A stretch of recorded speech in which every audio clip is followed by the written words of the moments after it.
Friendship se ha convertido en una verdadera leyenda. Algunos aseguran que dar con este lugar se hace imposible para quien no esté invitado directamente por ellos. Por esa razón, ningún investigador habría llegado hasta ahora por las turbulentas aguas en el archipiélago de los Chonos. El motivo por el cual estos seres habitan este lugar del sur de Chile es todo un misterio. Para algunos serían extraterrestres reclutando gente antes del fin de la humanidad. Para otros se trataría de una congregación religiosa, un experimento de control mental, nazis e incluso un grupo paramilitar. Ahora nos vamos hasta México, lugar en donde un grupo de gente afirma tener contacto directo con vida inteligente. Hablan de una raza que les asistiría en sanación colectiva. El país azteca es considerado una zona caliente de avistamientos. En las pirámides de Tlapacoya fue el encuentro con Pedro Arturo y Luz. Ellos pertenecen al grupo Rama. Afirman que somos visitados por inteligencias de otros mundos, quienes estarían influenciando nuestros pensamientos para evolucionar hacia un nuevo estado de conciencia. Creo que es una de las más pequeñas de las pirámides que existen, pero estas pequeñas pirámides tienen demasiada energía. Estas construcciones, todas las que existen en el mundo, están alineadas de una manera estratégica que forman una malla alrededor de la Tierra. ¿Todas las pirámides? Todas las pirámides están alineadas en esa malla. A 2 horas de Ciudad de México es donde realizan los encuentros programados con una raza a la que llaman Elohim. El nombre Elohim es una vibración muy particular y pues bueno, esa vibración muy particular es la que más se le parece a estas criaturas que viajan en naves de luz y que tienen cuerpos etéricos. Esta situación hace que de alguna manera se les llame los hermanos mayores. Entonces nos estamos dando cuenta, como no es solo una raza, sino son varias las razas, pues bueno, que están interactuando con nosotros, que llegan a apoyar con lo mejor de sus intenciones. En este sitio fuimos invitados a participar de la ceremonia en donde se agradece a los 4 elementos: fuego, aire, tierra y agua. Se pide irradiar amor a todo el planeta. Y es aquí en donde, según cuentan, llegarían los hermanos mayores para acompañar en esa intención. Este sonido es el que te va equilibrando todos tus centros de energía, desde la chakra de raíz hasta la chakra 7. Y yo creo que con ese sonido es más que suficiente como para que todos estemos armonizados en ese mismo instante. Estamos agitando nuestras manos, no paramos de agitar. Y en estos momentos le vamos a decir un hola a los hermanos mayores que en estos momentos van a materializar alguna de sus naves frente a nuestro tercer ojo y vamos a enviar un saludo con nuestra mente y con todo nuestro corazón hacia los hermanos mayores.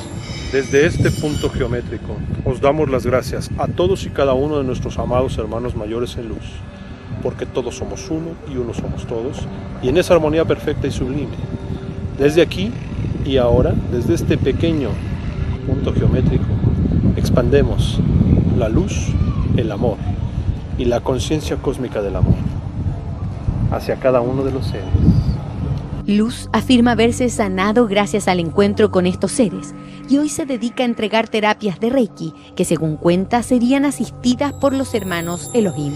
Es un contacto de hermandad, es un contacto de luz, es un contacto donde normalmente nosotros hacemos la irradiación al mismo tiempo que ellos a nosotros. Pedro afirma que las naves que estos seres utilizan tienen una tecnología que impide que el ojo humano logre verlos y por lo mismo solo aparecerían en algunas fotografías. Las naves de esta raza están camuflajeadas, de tal manera que el ojo humano no los puede ver a simple vista. Mas, sin embargo, con algunas cámaras digitales hemos podido notar la presencia de estas naves, que son bastante grandes, llegan a medir entre 100 y 200 metros de longitud, hasta 300 metros, se aprecian en las naves. Realmente es un tamaño muy grande como para que no lo viéramos a ojo abierto. Durante el encuentro no vimos nada extraño, pero tras revisar las fotografías que tomamos, nos encontramos con una imagen que preferimos revisar con especialistas.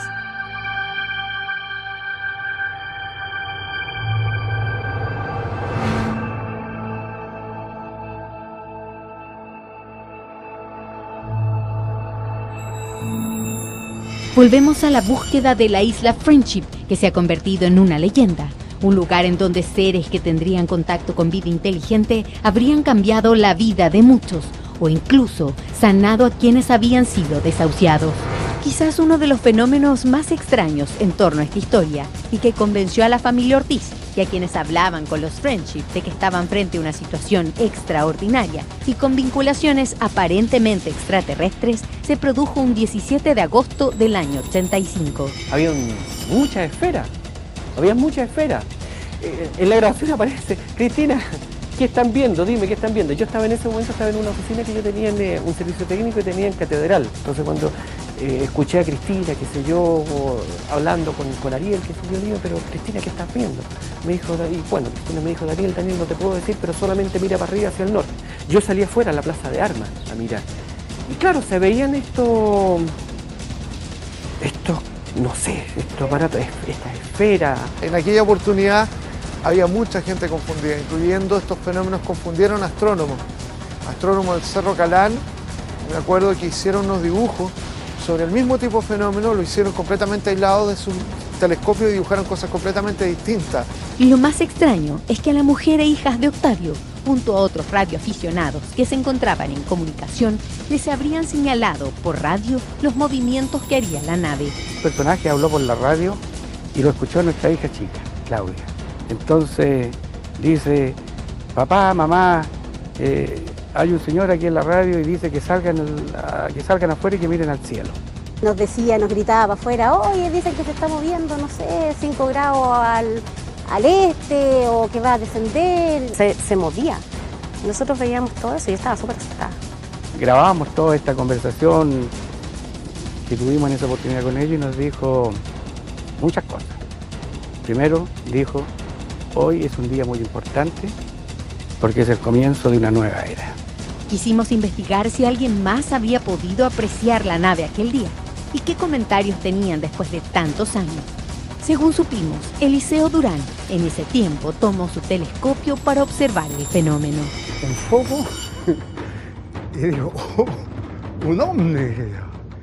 Se veía clarísimo. Clarito, con todos los detalles. Así que nadie me creía, pues empezaron todos a mirar. Al final, como 70 personas más o menos observaron, hicieron una cola. Sergio Córdoba, por su parte, director del Centro Hani, también asegura haber visto estas luces. Fueron mínimo dos objetos y distintos uno de otro, que se empezaron a ver aproximadamente aquí en Santiago desde las 3 de la tarde hasta las 7 de la tarde. Probable era que desde la misma nave Ariel les estuviera comunicando. Además, le predecía cuándo se iba a mover hacia la cordillera. De repente Ariel dice que va a bajar frente a Farellones y baja.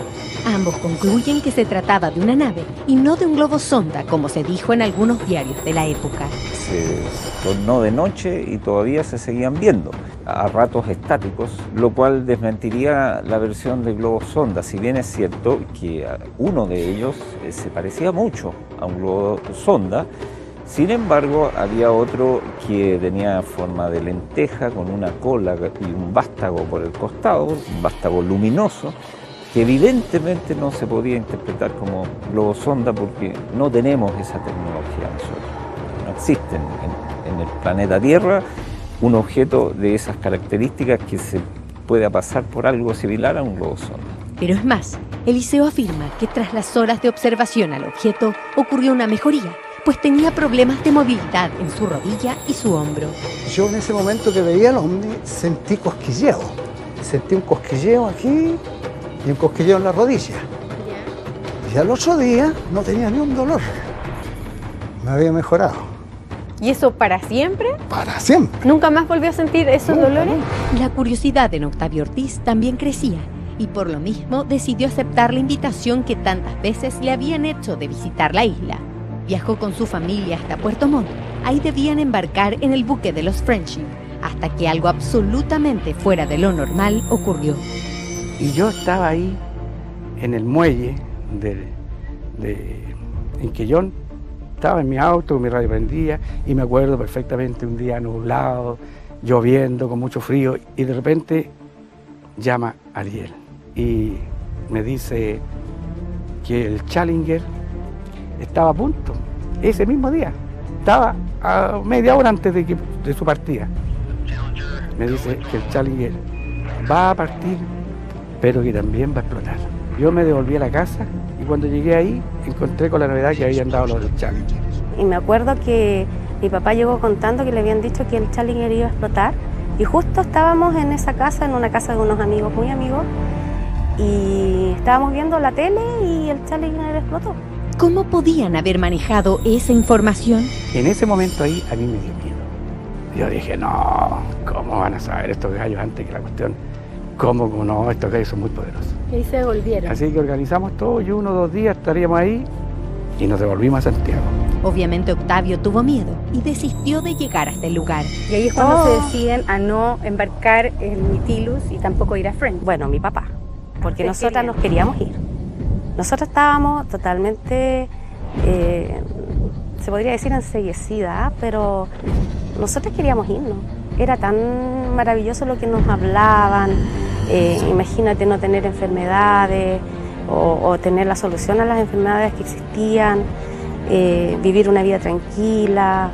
Sergio Alcayaga, por su parte, ha estudiado por más de 13 años la historia de Friendship. A finales de los 90 la televisión chilena empezó a dar capítulos relacionados con el tema OVNI y entre ellos se citó el caso de la isla Friendship. Recordé inmediato lo que me había contado mi amigo en tiempos del colegio y es así como empecé a investigar mucho sobre los contactos que había realizado esta comunidad en el sur de Chile con personas del continente.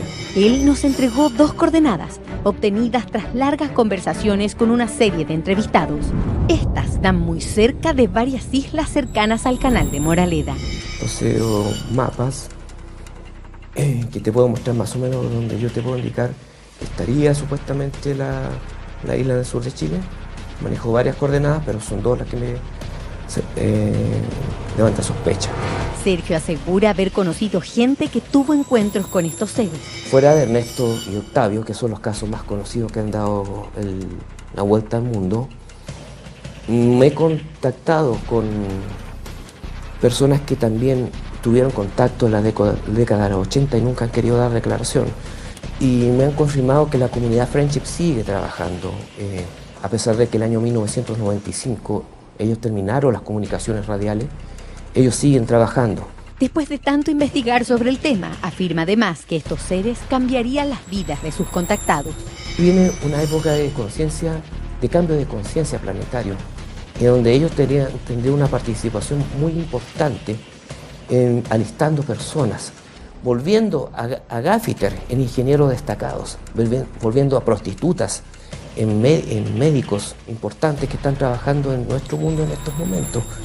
Ya volveremos a Santiago. Mientras tanto, le mostramos qué ocurrió en el norte de Chile, en Freirina, donde nos encontramos con Ernesto de la Fuente, el hombre que estuvo en esta misteriosa isla. Se dice que la experiencia que vivió Ernesto con los Friendship cambió su vida para siempre. Los apegos materiales desaparecieron. Gracias a Friendship, primero que nada estoy vivo todavía, porque con el cáncer que tenía me habría durado tal vez 6 meses, tal vez 1 año más, con suerte. Y ya llevo 20 y tantos. Después que uno estaba a punto de morirse, ve las cosas desde otro punto de vista. Entonces ve la pila de cuestiones superfluas a las que uno está dedicado. Se cambió mi manera de vivir. En los años 80 decidió irse a vivir como colono a Chiloé. Lamentablemente las cosas con su primera mujer no estaban bien y decidió separarse. Se quedó solo en el fundo de Taquemó. Fue ahí cuando comenzaron los contactos. Siendo colono en Kemchi, en Chiloé, me compré una radio de 11 metros. Y empecé a conocer gente. Y entre la gente que conocí a unos gringos que según ellos se presentaron a mí como una congregación que se está instalando en el archipiélago de los Chonos. Pero esto se intensificó cuando comenzó a trabajar para ellos. Ya con el tiempo yo empecé a trabajar con la gente de Friendship.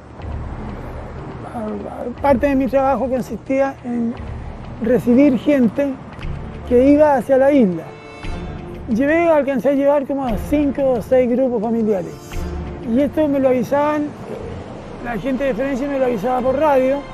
Yo me preparaba con 1 o 2 días de anticipación y partía al lugar donde ellos me indicaban. En el sur, nosotros recorrimos los lugares que mencionó. Llegamos hasta el fondo de Taiquemó, donde nos encontramos con Sergio Paredes, quien trabajó por años con Ernesto de la Fuente. Sergio describió las veces en que Ernesto se habría reunido con los Friendship. Él me dijo que tenía que conversar y entrevistarse en un rato más. ¿Con quiénes? Con ellos mismos sería. Con Friendship. Claro. Entonces yo le dije, ¿sabe qué? No le voy a quitar más tiempo, le dije yo, porque en esto le dije yo hay que tener un poco cuidado. De afuerita va, no, le decía yo. Claro. Él me decía, pero ¿qué Paredes? Me decía, ¿qué problema tienen? Si estos son amigos igual que nosotros, ¿no? Ellos son personas que han sido preparadas por los supuestos ángeles del Señor, que serían extraterrestres, que serían una especie de intérpretes entre los extraterrestres y nosotros. Oiga, desde que se fue Ernesto, ¿nunca más volvieron estos personajes? No. Yo cuando se quiso ir con Ernesto, ahí ya llegó un hombre y me saludó. No lo había visto nunca. ¿De qué porte era? ¿Qué tamaño? Más o menos tendría 2 metros, tendría de alto. Un físico más delgado que uno. Pero... ¿Rubio? Sí. ¿Cuánta gente vio usted aproximadamente? No, yo me despidieron 2 nomás. ¿Los vio en la casa Ernesto? Sí, ahí estaban. Y don Ernesto me dijo, oye, Paredes, ¿sabes qué más? Me dijo aquí, te voy a presentar 2 amigos más. Y con esto me dijo, nos estamos despidiendo, viejito. Cuénteme, ¿estas personas en qué idioma hablaban? ¿O era un español como con un acento? Tipo gringo. Pero en esos años Ernesto no se quedó en el sur y decidió regresar a Santiago. Al poco tiempo recibió una dura noticia. Me sentía mal, fui a ver al doctor, me sacaron radiografía. Después de tener radiografía y cosas, fui a ver un especialista broncopulmonar. Pucha, digo, bueno, ¿qué tengo, doctor? Cáncer, hombre, no está viendo, mire. Así fue como me enteré que tenía cáncer. Y ahí, bueno, ahí yo me paralogicé, no supe qué hacer. Simplemente me dediqué a fumar, que era mi pasión. Cristina y yo lo vimos muy mal, tan mal, que yo le dije a Cristina, no le doy más de 2 meses a Ernesto. Y así, cuando ya no tuvo opciones, cuando la vida se le iba, decidió aceptar la invitación. Mira, ahí se me produjo una contradicción, porque yo la verdad que los buscaba. Pero tenía miedo de encontrarme con ellos, porque me habían advertido hasta el cansancio que dejara de fumar. Y me fui a la radio, hablaba con uno, hablaba con otro, y de repente aparecieron. Me dijeron, Ernesto, vente para acá, a lo mejor todavía hay esperanza. Y me fui para allá. Según cuenta, habría llegado a una isla con construcciones subterráneas, en donde trataron su enfermedad. La entrada es como una rajadura en el cerro, lleno de vegetación, entonces no se nota, y por ahí entra la lancha. Y al fondo, después de algunas curvas, hay un muelle, un malecón, una cosa así de concreto. Y ahí hay unos edificios derruidos. Entonces se entra a uno de esos edificios, se llega a habitaciones que ya son más habitables, se nota la calefacción y después se toma un ascensor hacia abajo. Bueno, todo subterráneo, aunque también hay cosas al aire libre. Aún tiene confusión sobre cuántos días estuvo ahí. Yo al principio creía que eran 5 días o 6 días, porque eso fue lo que ellos me dijeron. Pero después, sacando ciertos cálculos y todo, no puede haber sido tampoco. Porque yo saqué unas fotografías cuando llegué a Puerto Montt. Yo me fui en invierno. Y años después, revisando esas fotografías, me di cuenta que estaba florecido el calafate. Y eso solamente florece en primavera. Ernesto se refirió a un extraño componente que habría sido inyectado en su organismo. Me pregunté yo que cuándo me iban a intervenir. Entonces me dijeron primero que nada que no me iban a intervenir, pero que me iban a quitar el cáncer. Entonces ahí me explicaron que el cáncer se genera por razones psicológicas. Estábamos en una sala que podríamos decir como la consulta de un médico, con Rafael. Se dio vuelta hacia atrás, sacó una botellita y me dijo, este es el milagro.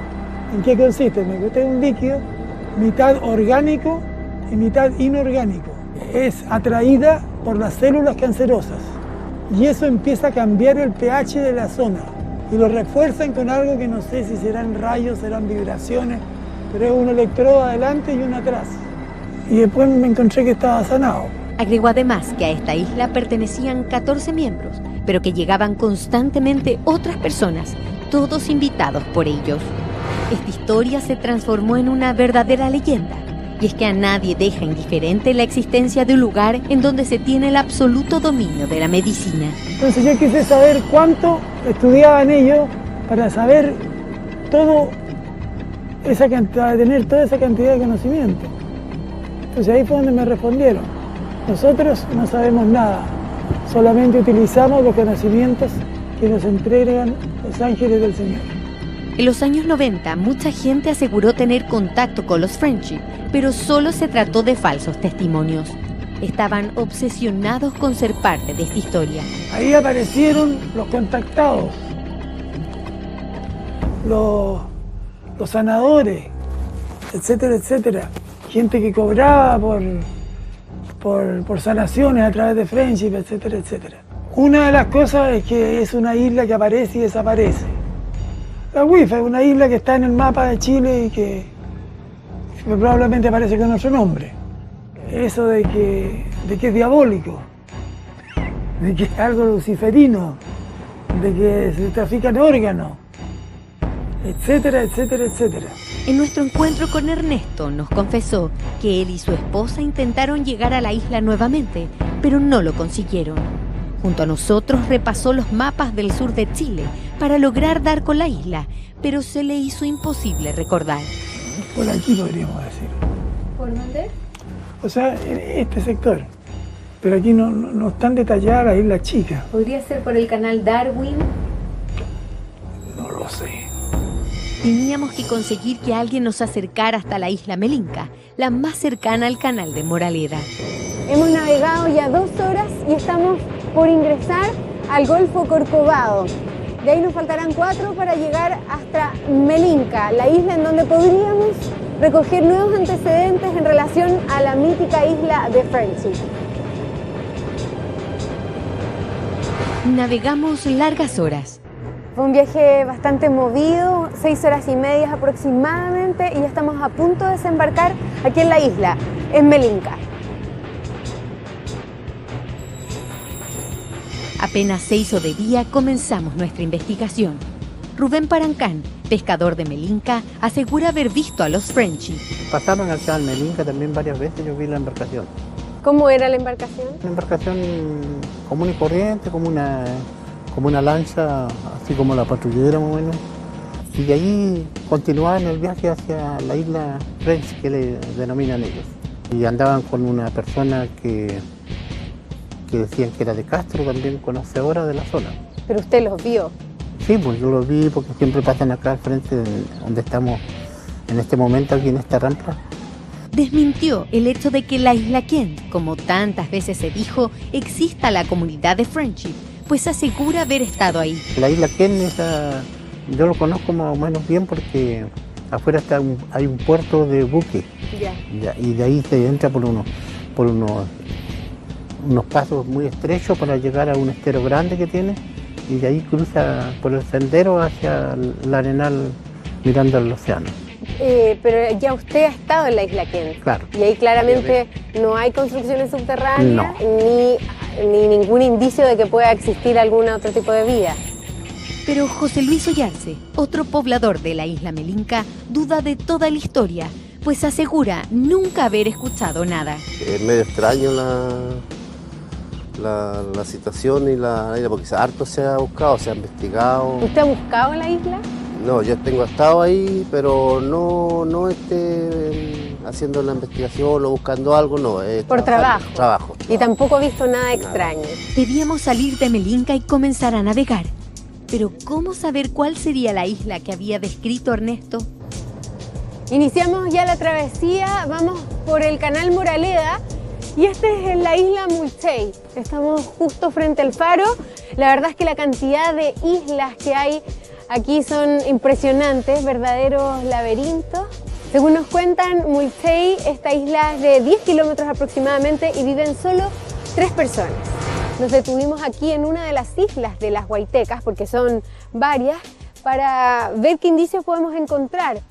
Algunos de los testimonios hablaban de constantes avistamientos sobre este lugar, sobre estas islas, pero hasta ahora no hay indicios de que aquí exista vida, ni menos indicios de que pueda llegar a existir una construcción subterránea. Sabemos que a mediados de los 90 los Friendship habrían interrumpido la comunicación radiofónica. Les habrían pedido a sus amigos seguir mediante la telepatía. Octavio Ortiz da cuenta de eso tras la increíble experiencia vivida por su nieto mayor. Cuéntame, ¿qué pasó durante el terremoto? Le pregunté a mi papá dónde estaba mi mamá. Me dijo que mi mamá estaba adentro. Todo se movía de lado a lado, yo pasé corriendo, golpeando entre pared y pared. Y cuando llegué a mi pieza, estaba mi mamá y mi hermano, el Benjamín, estaba durmiendo todavía. Y mi mamá estaba encima de él como si es que se caía algo que le cayera encima a ella. Se empezó a cortar la luz y todo eso, y yo estaba muerto de miedo. Y empecé a rezar un Padre Nuestro. Después, un segundo. Y cuando dije, venga a nosotros tu reino, después de eso, se empezó a cambiar la voz. Era una voz mucho más ronca, mucho más grave. ¿Tú eras consciente? Yo estaba consciente hasta ese momento, y era con un acento entre alemán, ruso, una cosa media rara. Yo ya no era yo no estaba en otra parte, yo sentía cómo me movía, sentía lo que tocaba, pero yo no me movía. Era otra cosa la que me movía. Entonces, en ese momento le dijo a mi mamá, cálmate, mujer. Yo al principio pensé que Sebastián me estaba molestando. Y incluso lo reté, le dije, Sebastián, ¿cómo se te ocurre hacerme una broma en este minuto? Y Sebastián empezó a hablar como él, con la voz de él me calmó, me dijo lo que tenía que hacer con mis hijos, que ellos no estaban cuidando. Dio gracias a Dios porque la catástrofe había terminado, ya en ese momento que ya se estaba terminando todo. Me hizo una señal en la frente, mi hijo, o sea, pensando que era él. Me hizo una señal de la cruz, me dio un beso, me hizo cariño en el pelo. Y después cuando dijo, ya viene tu marido, se acabó todo. Y de ahí yo como que ya me sentía de nuevo. ¿Y coincidió con Claro, coincidió, y justo yo abrazé a mi mamá, ya estaba llorando porque yo no entendía nada. Nunca me había pasado algo así. Y justo llegó mi papá como unos 10 segundos después. Llegó mi papá y decía, ay, ¿qué pasó? Y mi mamá dijo, no, es que Ariel nos habló. Sí existen. ¿Dónde están ahora los Friendship? ¿Siguen ubicados en el extremo sur de Chile? Recorrimos más de 10 islas por el canal de Moraleda. Todas parecían con características similares a las que describió Ernesto de la Fuente. Estamos cada vez más cerca de la isla, cada vez más cerca del mito Friendship, mientras descubriremos qué dice el mundo científico sobre el fenómeno ovni.